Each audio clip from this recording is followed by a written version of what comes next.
Good afternoon and welcome to the Rotary Club of Fort Worth. It's a beautiful day here and we're so glad you chose to spend this hour together with fellow Rotarians. Our invocation today will be given by Josh Friend, Director of Regional Development, the University of Texas at Arlington, and will be followed by our national anthem played by past President Doug Briley, Business Performance Advisor, Insperity. Josh?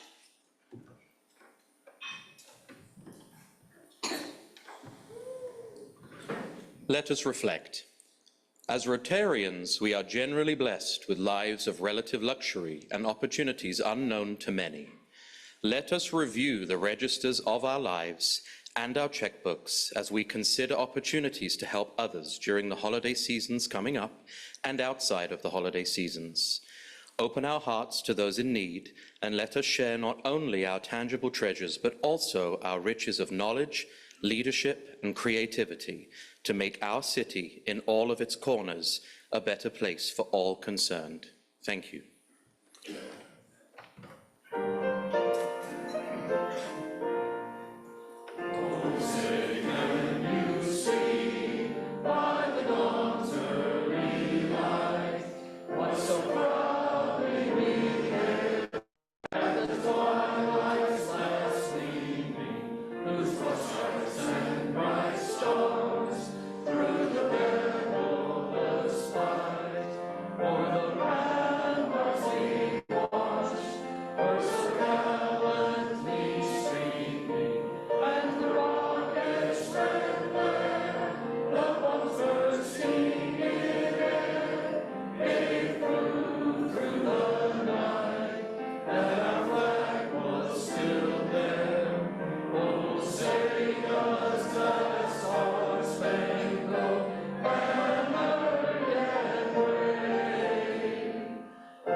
Thank you, Josh and Doug.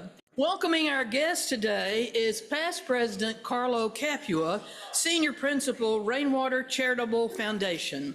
Carlo. Thank you, President Dan. We wish a very warm welcome in a very cold room to all of the guests that are with us today. We have with us Braden Lambrecht. If you'd stand as I call your name, Braden Lambrecht is a guest of Matt Kimball. Bryce Campbell is a guest of Brad Nowlin. Jim Titsworth is a guest of Jan Titsworth. Griff Babb is a guest of Mike Herman. Susan Watts is a guest of Bob Mitchell. Jim Austin has brought 3 guests: Jennifer Ibarra, Susan Pointer, and Max Pointer. Thank you for being with us. Carter Stam is a guest of Ryan Perucci. Amy Vance is a guest of Ed McClin. Kyle Hollenbach is a guest of P.E. Tomlin. All right, this is a tough one. A guest of Meredith Haller is Michelle Schneidenbach. Did I get that right? Oh, she's getting dessert. There we go. Did I get that right, Michelle? Okay, good. Mel Fernandez is a guest of Shanna Saldana. And Linda Boswell is a guest of past President Rebecca Montgomery. Back to you, Ann. Thank you, Carlo, and we're certainly glad to have all of our guests here today. Today's meeting is being brought to you by K&L Enterprises. Thank you, Karen and Larry Anfin, for your continued support of Rotary. We appreciate you. As always, it's time to recite the Rotary 4-way test, a guideline for what we think, say, and do. Please join me. Number 1, is it the truth? Number 2, is it fair to all concerned? Number 3, will it build goodwill and better friendships? And number 4, will it be beneficial to all concerned? I'd now like to report on the last meeting of the Board of Directors, which took place on Friday, October 31st. I'll keep this short and to the point. First, there was a quorum present. The minutes were approved.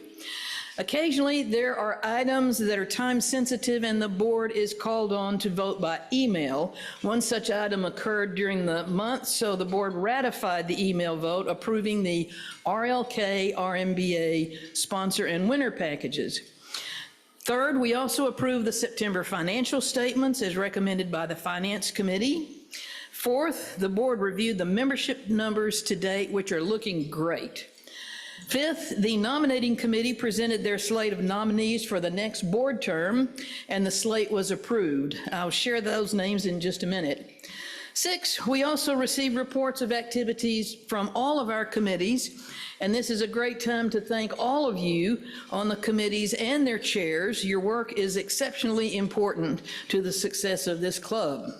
7, we heard details from the golf committee, and I'd like to publicly thank the committee, sponsors, and participants for a great tournament. A special thanks to James Emmons as chairman and to our friends at Audubon, including Zoran Gutic and Brendan Harrington, who provided so much help and support.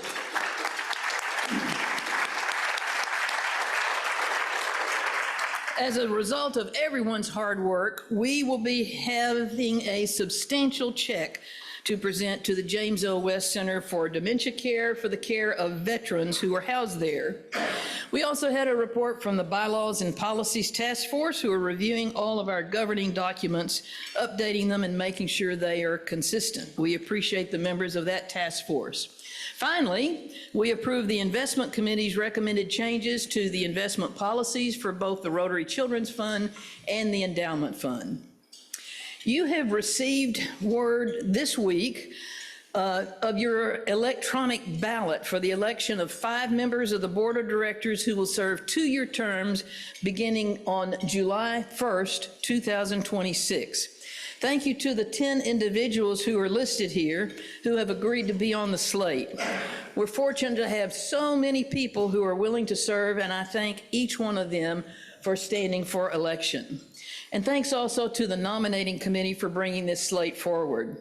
As a reminder, our Rotary policies prohibit any campaigning, so please read the bios and make your decision based on the candidates and your knowledge of them. But you can't go wrong. This is a great group. Be sure and vote no later than December 12th. Better yet, do it today if you haven't already. All right, it's now time for one of our favorite newscasters, Harriet Harrell, who has all the news that's fit to share. In her real life, Harriet is the principal of the Harrell Group, but deep down, I think she enjoys newscasting even more. Harriet?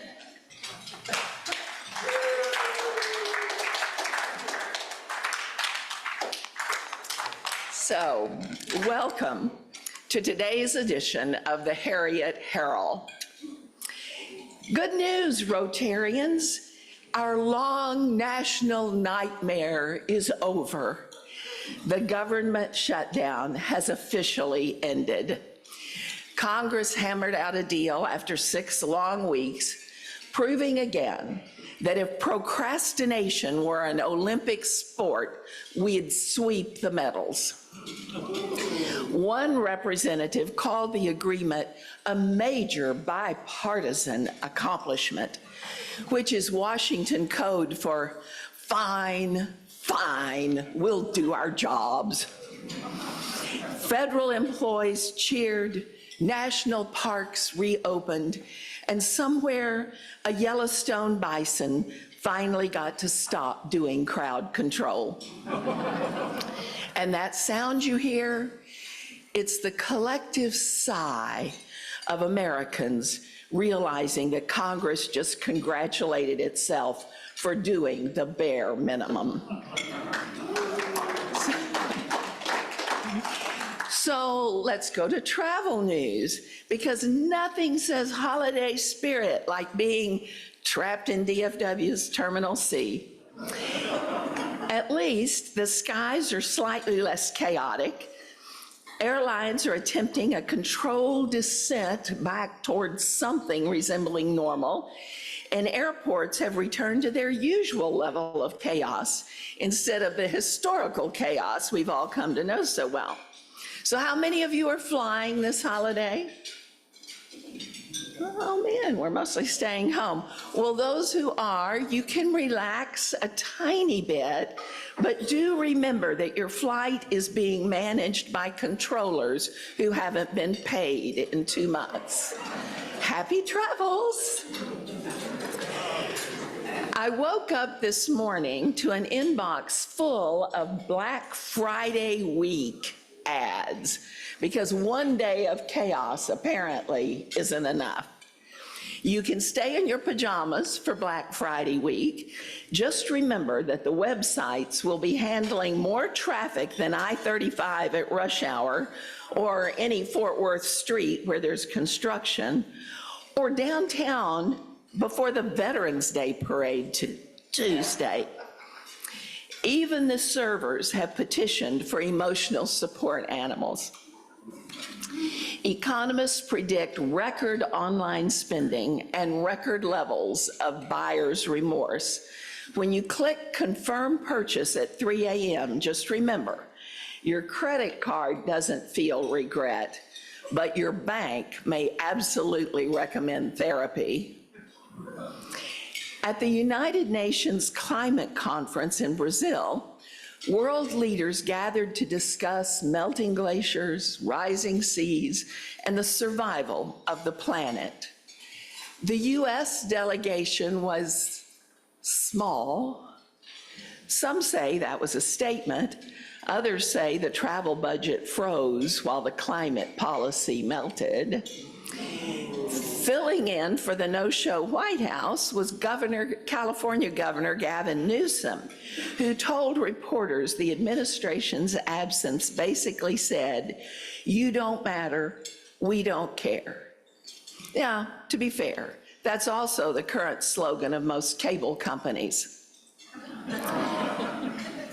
Here in Fort Worth, a cold front barreled in. Temperatures dropped faster than congressional approval ratings. People were seen pulling out actual coats, a sight not witnessed since Congress last agreed on something. In Jacksonville, Florida, where I used to live, the National Weather Service issued its most Florida-specific warning yet, a falling iguana advisory.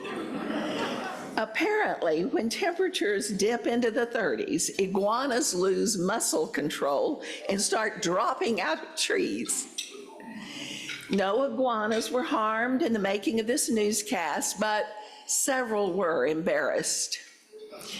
Officials advised Floridians not to worry. The iguanas aren't dead, they're just temporarily stunned, which, come to think of it, is also how Texans feel when they scrape frost off their windshield at 7 a.m. and run the air conditioner by lunchtime. Cold fronts, falling reptiles, and a government that's allegedly back to functioning. What a week. And that's the news from the Harriet Herald.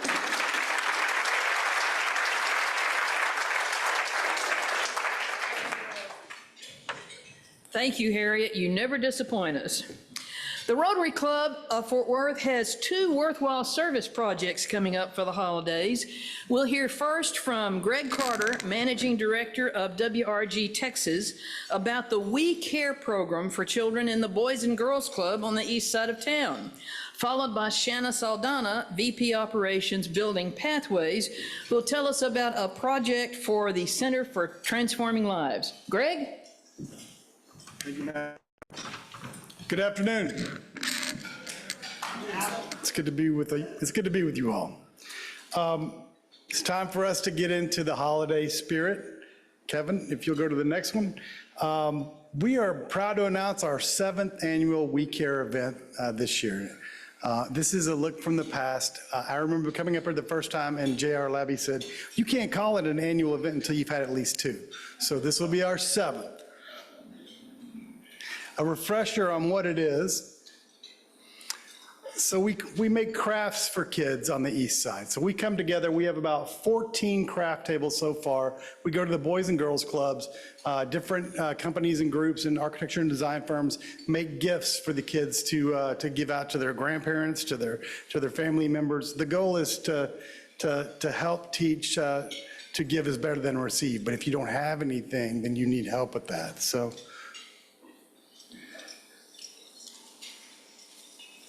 These are some of my favorite pictures of the kids.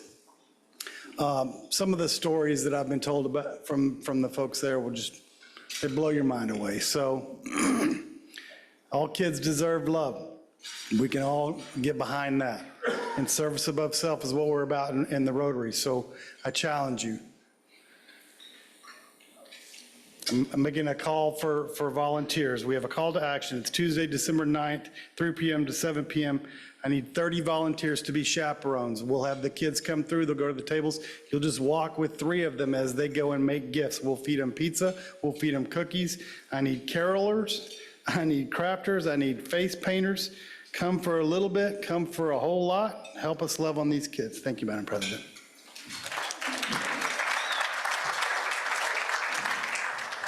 Always a great time at the We Care event, so much fun, so definitely sign up for that.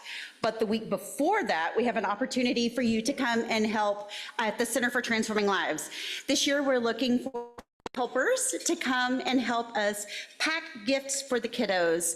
So we have on your table, you have a nice little flyer with a QR code where you can sign up, or Mel is here today. You can talk to her a little bit more about it. But we'd love to have you come and help package gifts for the kiddos. We're looking at opportunities December 1st through the 5th and help make Christmas bright for all of the children in the programs. This year, we're hoping to touch at least 1,000 kids who receive either care or support through the programs at the Center for Transforming Lives. So I hope to see you all there. Thank you. Thank you both, Greg and Shauna. These 2 holiday events are really wonderful opportunities for us to practice the Rotary motto of service above self. I hope you'll sign up for one or both of them. It's a great way to start the holiday season. And next, board member John Laudenslager, who is the broker owner of Black Tie Real Estate, is here to present 5 first readings of individuals recommended by the membership committee. John. Thank you, Madam President. We have 5 first readings today. The proposed members are Juan Manuel Acosta, CEO, co-owner of Mavericks Realty Group. His classification is real estate. The proposer, Rosa Maria Verdeja. And Juan's a good guy, so I look forward to having him around. Number 2, Ms. Linda Boswell. She is the partner and senior broker, Trans World Business Advisors, classification finance. Her proposer is immediate past president, Rebecca Montgomery. And I know Linda as well, so we've got some good people lined up. Number 3, Mr. Scott Brian Hall, Business Development Director at HNTB, classification is engineering. The proposer, past president, David Campbell. Our 4th, Mr. Evan Robinson, Dean of the College of Pharmacy at UNT Health, Fort Worth, classification higher education. Proposer, Allison Ricks. And number 5, if I can turn a page, Mr. Jack Wilson, he's the Vice President of Commercial Banking at First Horizon Bank, classification finance. Proposer, again, past President David Campbell. If no written objections are received through the office by November 21st, these proposals will be given 2nd readings and voted on by the club. Thank you. Thank you, John. As you know, Rotary is a process. First comes the application, then an interview and vote by the membership committee, a vote by the board of directors, a first reading like John just did, a 2nd reading and vote by the club, and then attendance at a new member information session. So it requires a lot of tenacity. After all that, we welcome new Rotarians into the club with a public introduction and thank them for wanting to join our ranks. Here to introduce our newest Rotarian is Midori Clark, Director of the Fort Worth Public Library. Midori.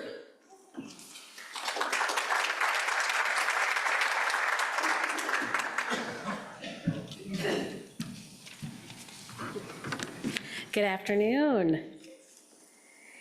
Andrea Ash is a seasoned nonprofit executive with over 2 decades of experience across diverse sectors, including human services, healthcare, higher education, wellness, public libraries, and the arts. With a proven track record of transforming underperforming programs into thriving, efficient, and growth-oriented philanthropic cultures, Andrea is a dynamic leader known for her strategic vision, operational excellence, and donor-centered approach. She is currently the president and CEO of the Fort Worth Public Library Foundation and has also previously worked with the YMCA of Metropolitan Fort Worth, University of Michigan, but we still like you, Wayne State University, American Red Cross, and DePaul University. I am thrilled that she is joining our Rotary Club as a new member, and more important than the work she does on behalf of public libraries, she is just a warm and caring human being that I'm super proud to call friend. Please join me in welcoming Andrea to our club.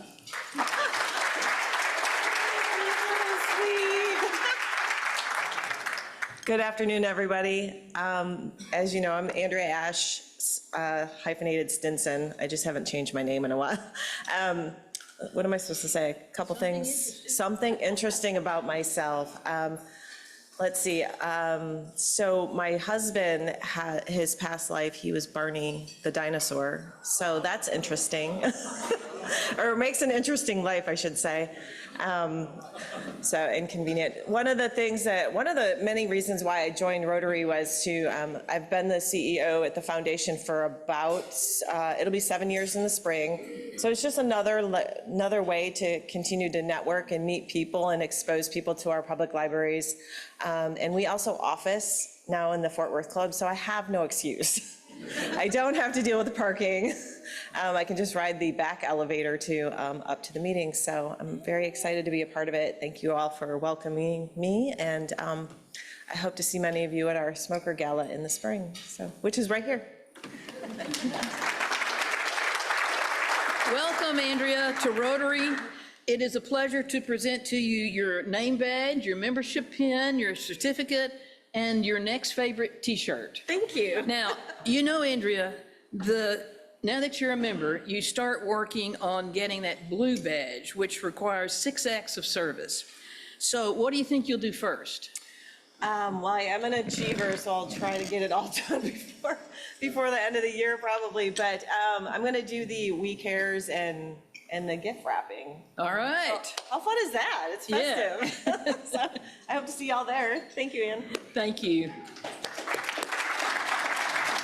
All right. Well, you heard it here first. Andrea signing up for We Care and the CTL gift wrapping program. Don't let Andrea have to wrap 1,000 gifts by herself or paint the faces of 300 children at the Boys and Girls Club at We Care. Sign up and you'll get to know Andrea while making some kids really happy. It's now time for our program. Here to introduce our speaker is Chip Schweiger, founder of Estacado Advisors, LLC, and someone who knows rodeos and stock shows. Chip.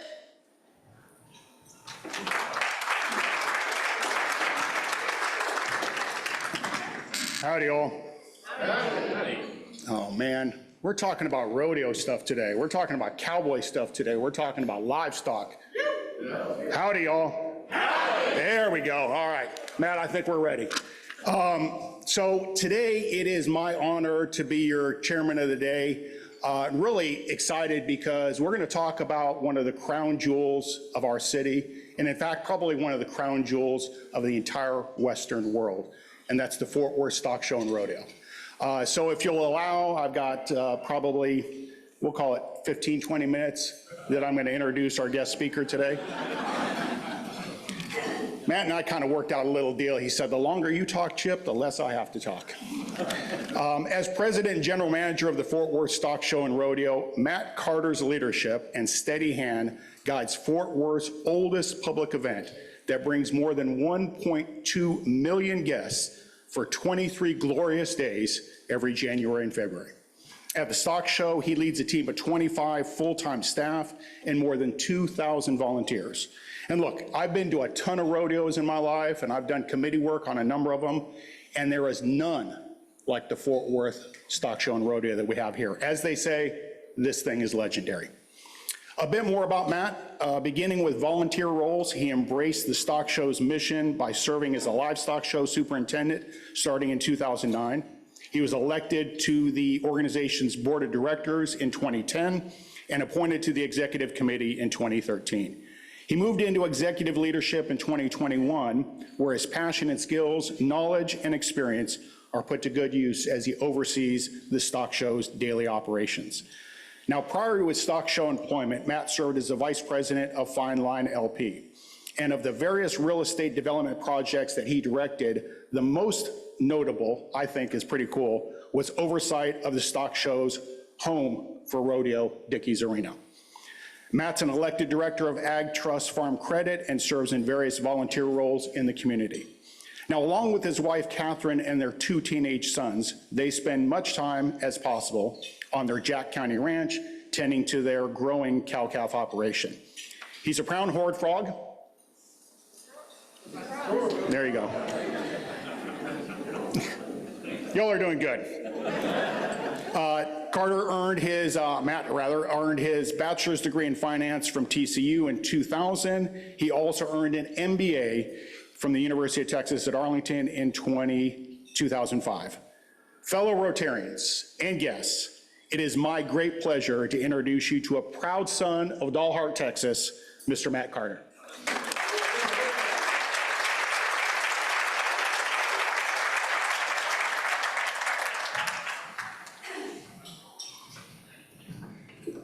Well, thank you, Chip, and thank you all for being here, and thank you for giving me the opportunity to come spread the good word about the Fort Worth Stock Show and Rodeo. It's always great to have a pulpit and a willing audience. I promise I'm not a Baptist preacher, so there's no hat going to be passed after this. I assure you that. Hallelujah. Yeah, preach on, brother. I really do feel like the best way to start any story is with its history and its past. And we're very, very fortunate that we have the most notable voice in rodeo to help us do that. So please direct your attention to the screen as we play this short video.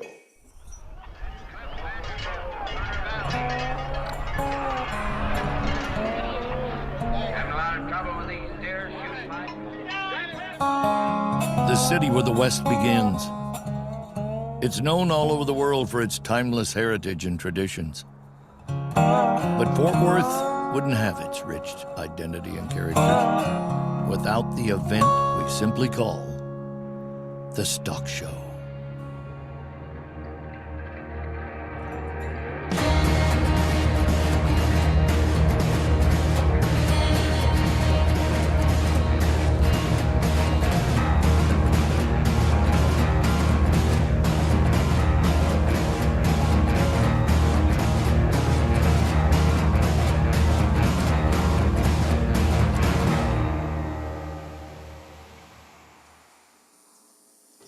The Fort Worth Stock Show and Rodeo's roots go back to 1896, near the stockyards, when a group of area cattlemen decided to put on a public exhibition of some of their best cattle.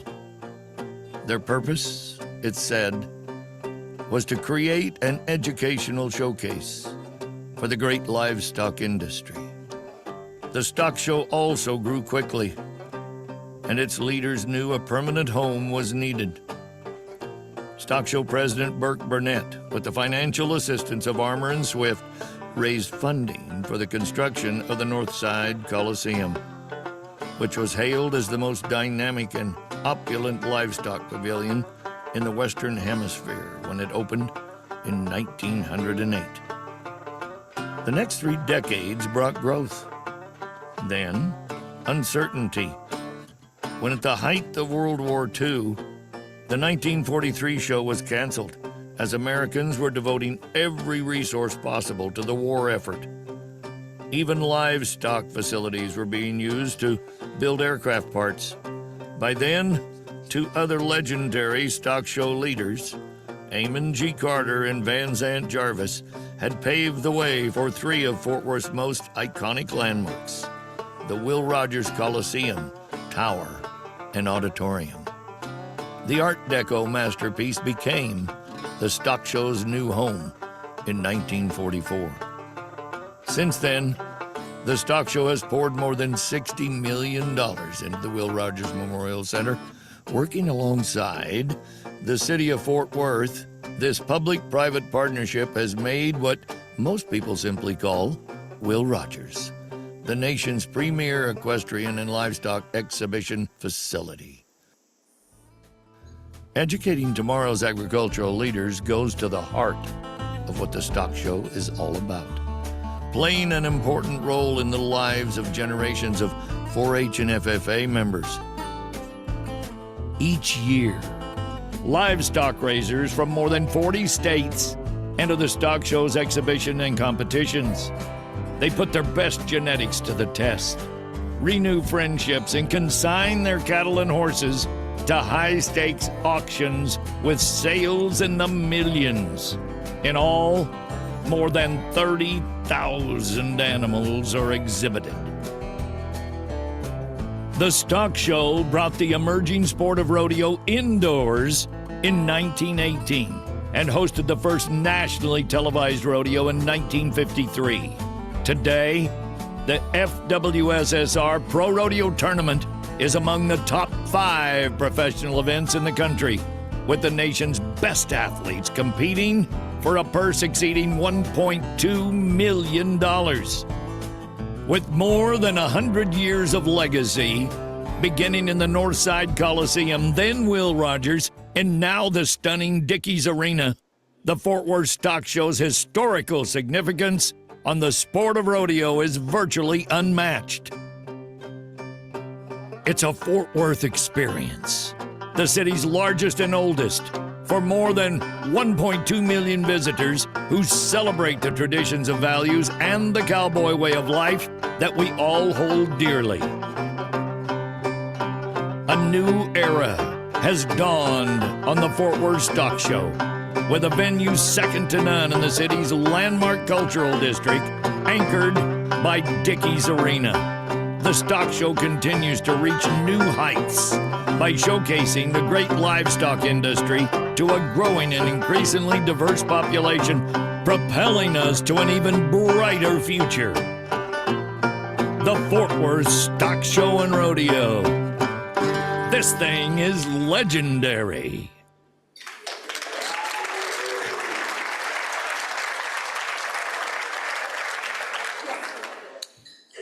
Well, I should probably just stop there and take questions,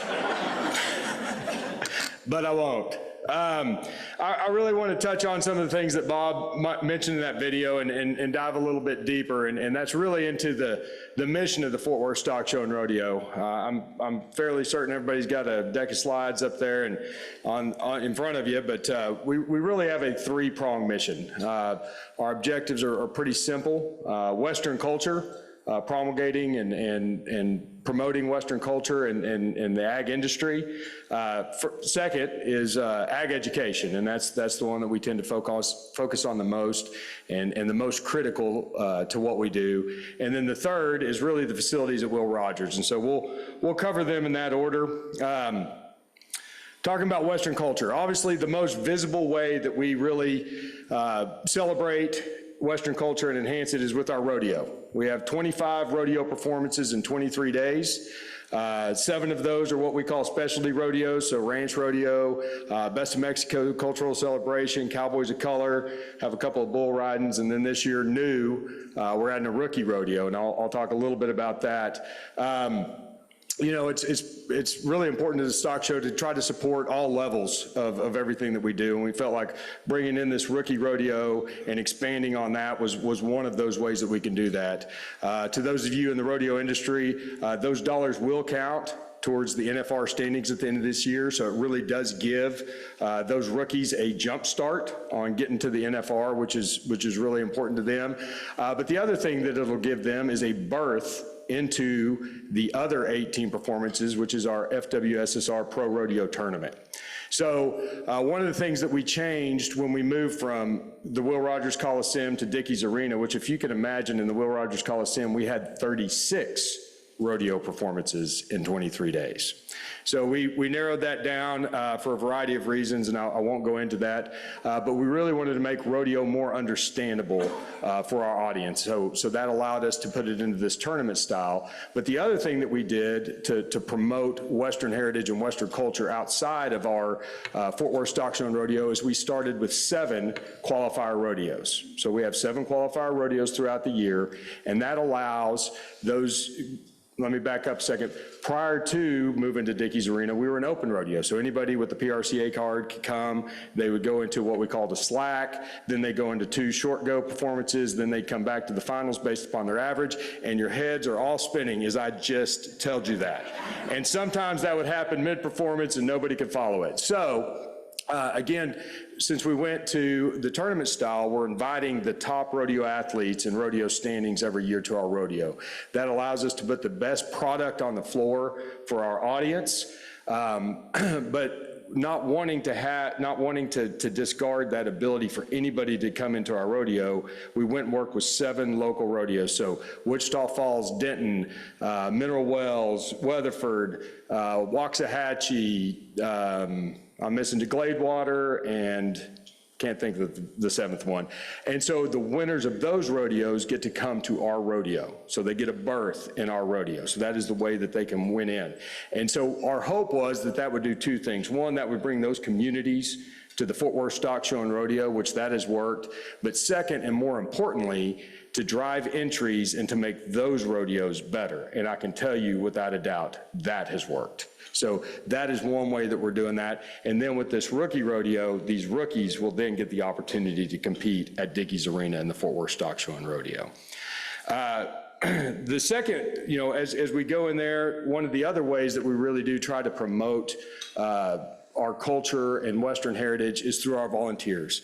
Chip mentioned we have 2,000 volunteers. We spend an hour with each one of our new volunteers, making sure that they understand the culture, making sure they understand what we expect, making sure they understand what we do. It is extremely important to us that they understand those things and that they're there for the long term. And we're very, very fortunate. You know, there's a saying at the Fort Worth Stock Show and Rodeo, the only way out is feet first. And I can tell you, it is absolutely true. We are blessed beyond belief to have volunteers that are extremely dedicated. They show up every once in a while. We'll have a little thing they call the stock show weather. I don't know if y'all have ever experienced that, but they will absolutely show up, rain, sleet, snow, or shine. They come and they do their job. I wish we could get a few of them into Congress. That would help us out a little bit, but. And then the third thing, and this is kind of new, I mean, not that we don't do other things, but we've started a partnership. We've for a long time had an art contest. And so recently, about 4 years ago, we started a partnership with the Cowboy Artist of America. And this is just one little example of the depth and the breadth of what the stock show does or tries to do. So the Cowboy Artists of America is some elite Western artists. There's about 20 of them in this group. They had their show and sale up in Oklahoma City, which is a great place. But it's not where the West begins. It's not where that show belonged. And so we were able to lure them down here. The show and sale just completed here at the first part of November, and they did an amazing job. And I can tell you, if you've not been, please look for it because it is absolutely phenomenal. It really is.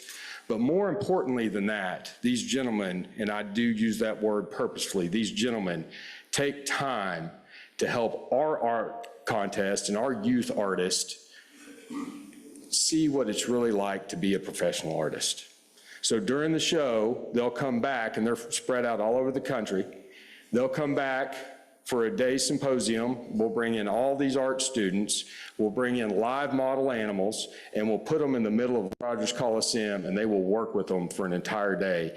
And a lot of times in media that they don't get to use, so clay, watercolors, all of those different things, and really help show them how to do that. The second thing that they do is they come back in June for a 3-week intensive camp for these kids. There's an application process, it's limited to high school students, but the most important thing that they do for these young men and women is they show them a path.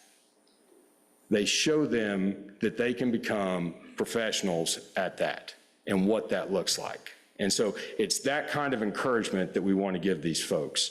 Now, the other thing, we are blessed to be in the middle of the cultural district, and we take that responsibility quite seriously. You know, I think it absolutely speaks to Fort Worth like nothing else, that you can be at one of 3 world-class museums, you can walk past the only Michelangelo in the Western Hemisphere, you can take a short stroll across the street, see the most amazing equine, bovine, and swine flesh that there is to offer. And then you can take another short stroll across another street and see one of the top 5 rodeos in the entire world. I mean, if that is not Fort Worth, I do not know what is.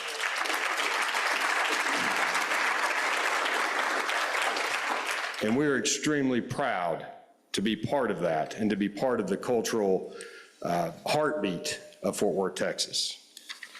All right, so now that I've bored you with objective 1, we will move on to objective 2, educational opportunities. So, you know, at the end of the day, we're 1,000% about ag education. We're very fortunate that we have over 1.2 million visitors each year. And let me tell you, they come out for lots of reasons. And to be really honest with you, we really don't care why they come out. We just want them to come out, we want them to have fun, we want them to enjoy themselves, but more importantly than that, we just hope that they'll stumble across something and learn something. So if you really stop and think about it, you know, our society is becoming more and more urban and suburban every single day. And our generations are becoming further and further and further from the farm, right? None of us pull up into the grocery store parking lot and wonder if there's going to be food in there. None of us. You might wonder if they're going to cut a steak. Yes, steak. You may wonder if they're going to have your favorite chips, but you know that grocery store is full of food. Even during COVID, you knew that grocery store was full of food. Might question the toilet paper, but food was always there, right? So, you know, what does that really mean? That means that we need to make sure that everybody understands where their food comes from. I mean, there's 4 basic needs that I learned in grade school, you know, water, food, shelter, and clothing. Agriculture touches 3 of those. You could argue 4, right? You know, you're very, very far from the time when you had to bail water out of the ground, carry it to your house, hope it was clean enough and didn't give you dysentery. Now you just get really frustrated if it doesn't work when you turn the faucet on, and if it's not hot, right? Now you think about that same phenomenon is happening with our food, and it is a basic need. So with that, little depressing start. We'll get into that. So we really do try to make it, you know, fun and exciting so that people can see this and can see that this is an avenue for not only feeding themselves, because we do have the safest and most efficient food system in the entire world, but they can learn a little bit about it. We have a milking parlor that puts on shows 3 or 4 times a day. It's a full milking parlor. You can see cows being milked. You can see how it works. You can see dairy cattle. You can see sheep, goats, where fire you can see, obviously, you know, livestock in the way of cattle. You can see breeding stock and market animals, and that is hugely critical. And so we do try to cover that gamut. And when you think about that 1.2 million people that comes out here, if we sold out every single rodeo performance, that's 230,000. Right? So the majority are over on our campus. So we really have a great opportunity to grab them and hopefully let them learn something about agriculture and learn something about the people that are producing that food. And by the way, that's 2% and shrinking of America. That's critical. And if you really want to think about that for just a second, let's just put that in perspective. There's 330 million people in America. I'm not great at math, but that's almost 1 billion meals a day, 365 days a year. That is phenomenal. Okay? Let's see, what else does this slide have on it? I can't read it. Let's see what else we cover. So in addition to just trying to educate our crowd, obviously the youth of Texas is at the heart of what we do. Last year, we had 34,000 livestock entries. Bob Tallman told you that 40 of those came from different states. That's in our open show. That's really focused on genetics and breeding stock. Our youth show had over 12,000 entries. It's limited to the state of Texas, and they came from 243 counties across the state of Texas.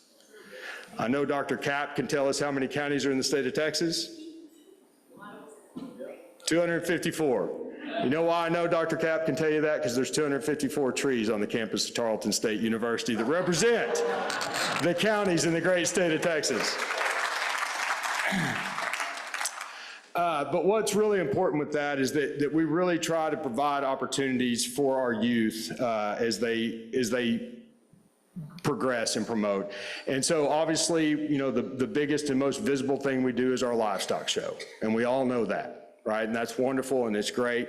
But if you think about it, I told you there's 12,000 junior entries in our livestock show. 300 of those make the Sell of Champions.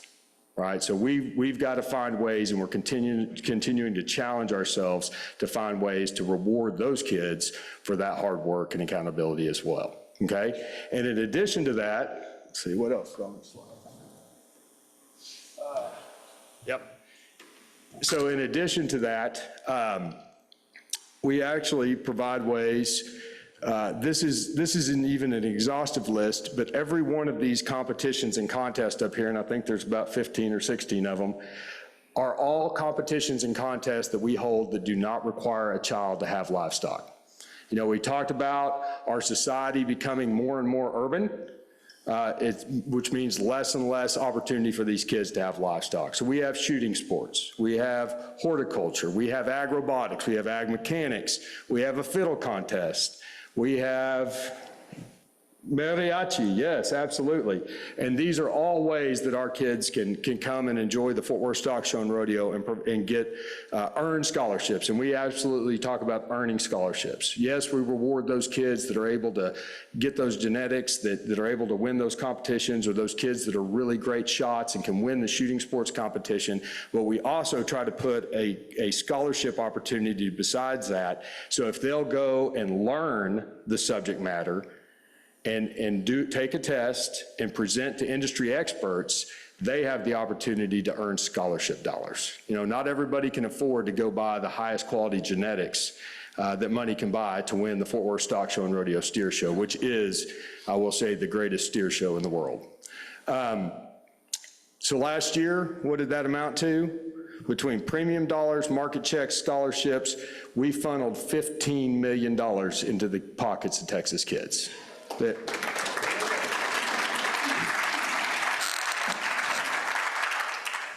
Now I'm going to pause here and just tell you something that, and this is nothing against my brethren down in Houston or San Antonio, but the Fort Worth Stock Show and Rodeo really believes that if those kids earn those dollars, they need to use them how they want to use them. So a lot of our brethren will have their scholarships be limited to Texas state colleges, which is nothing wrong with that, but we believe if they earn those and they want to go to the University of Hawaii, by God, we'll send a check to the University of Hawaii.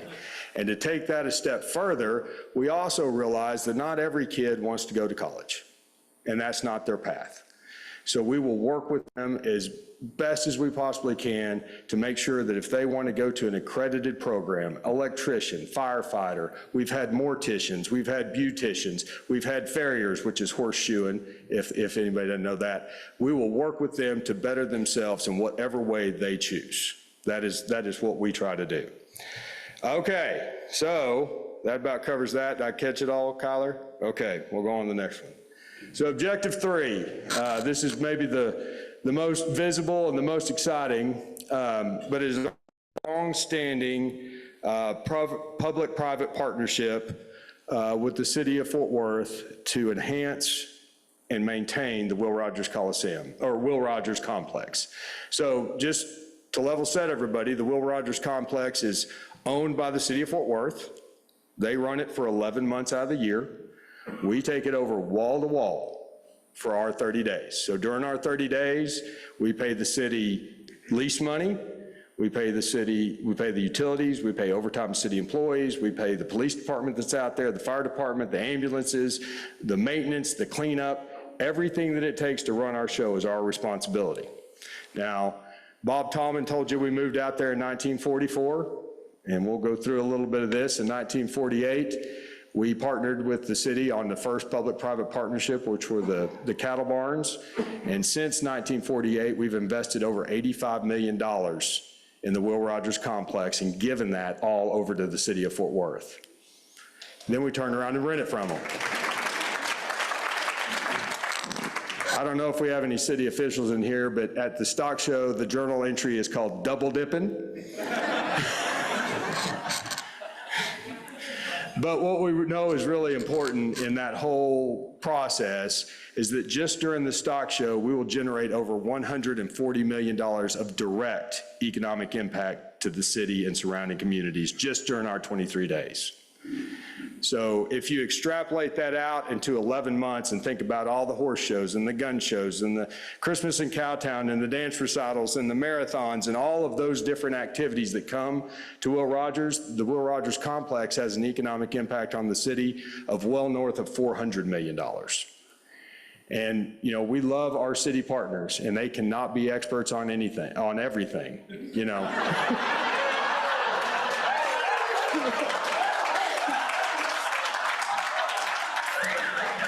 That was a Freudian slip. I do want it noted that I really don't live in Fort Worth. I just work here. So don't look up my tax records, Councilman, please. Especially not not a livestock facility. So we really do feel like if we can help the city not just maintain it, but constantly improve it, it really brings all those events back and keeps Will Rogers as a major economic engine to service our community. And we feel like that's a way we can give back to the community that comes out and supports us. So thank you all for coming out and supporting us. Yeah, thank you. So this is not necessarily an exhaustive list, because if we made one, it would be about as long as my arm here, or as my speech, as you may be getting bored. But this just shows that starting in 1948, with those original livestock barns, we started a public-private partnership with the city of Fort Worth, and it's taken over several forms throughout the year, and each deal is a little bit different. But at the end of the day, it is a public-private partnership that has been long-standing, and we have a relationship of trust with the city of Fort Worth that is absolutely remarkable. And I can tell you, we're able to do a lot of things with the city because of that relationship of trust. And each one of these partnerships, it's not just the stock show at the table saying, oh, we need to do this.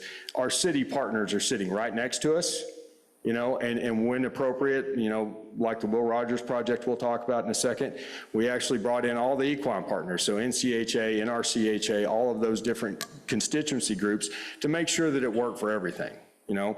So like all these facilities, they need to be multi-purpose.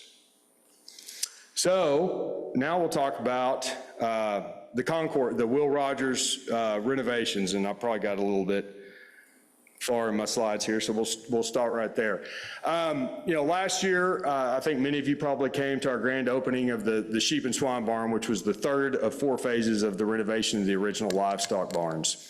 It was wonderful, but we knew right on the heels of that we needed to take care of Will Rogers. We actually knew before we started the construction on Dickey's Arena that we needed to take care of Will Rogers, but to find the time to actually adequately do it was difficult, especially when we had 36 rodeo performances in there in 23 days in 2019. So we had to bide our time, wait for the dollars, but like most things in Fort Worth, you know, if you have that institutional memory and you have that institutional knowledge and you're able to keep those projects at the forefront, you're able to do that. And one of the things that the stock show really does do well is that institutional knowledge and institutional memory.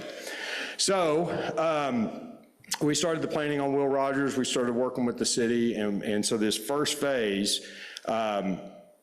is the concourse renovations, the restroom renovations, but what you won't see is all new HVAC, all new electrical. So if you can imagine, the electrical was still 1936 electrical. The HVAC was, I don't know what year it was, but it damn sure was old. And then we're adding just a couple of minor things that might be needed for a public event facilities, like fire sprinkler and fire alarm. We're upgrading all the ADA access because we want all of our patrons to be able to come and enjoy that, so it'll be completely ADA accessible as we move forward.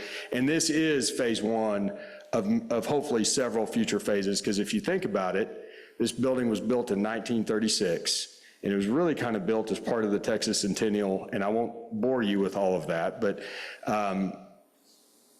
not doing math real great, but if I'm guessing, that means in 10 years, in a month and a half, it will be 100 years old.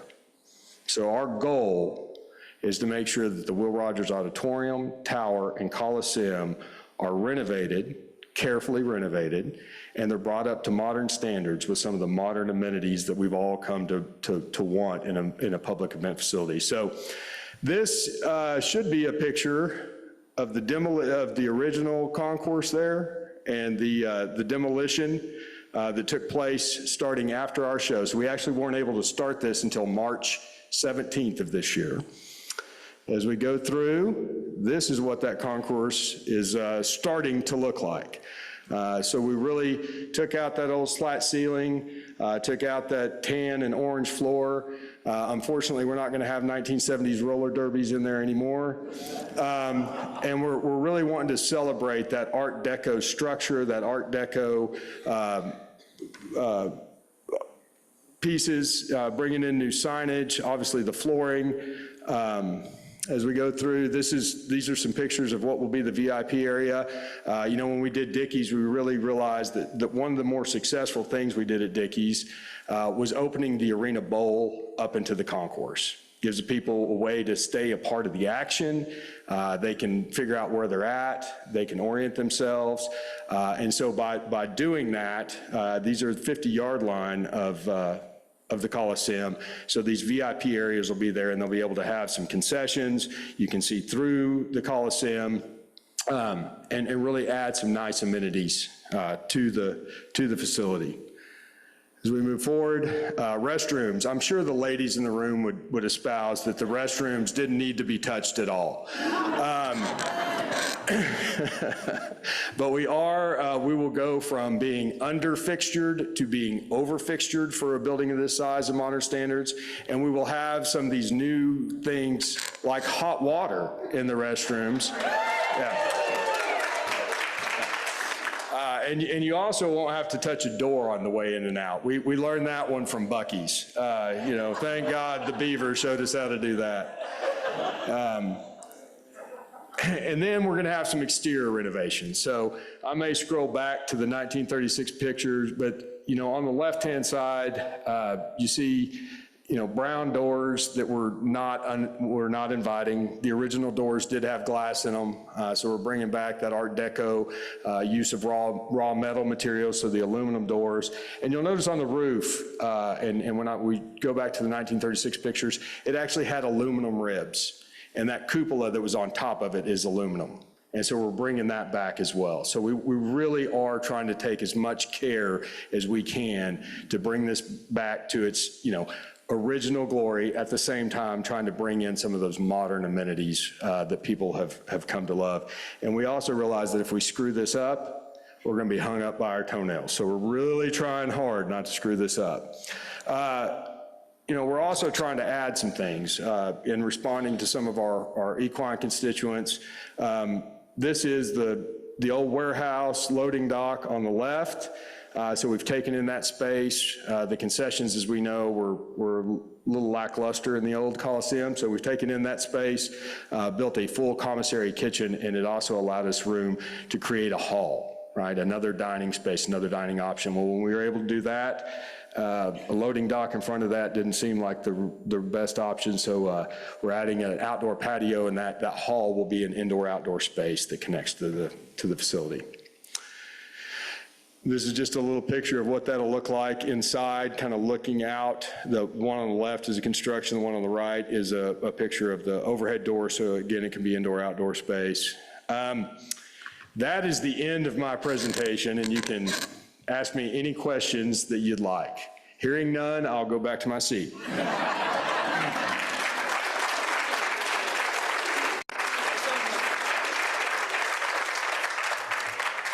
Matt, we really appreciate you sharing your program about the stock show and rodeo. Isn't it a great thing?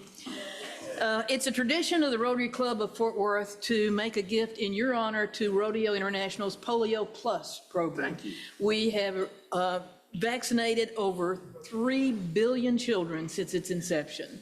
So thank you very much, and I hope you'll come back. Yes, ma'am. Thank you, Thank Matt. you. All right.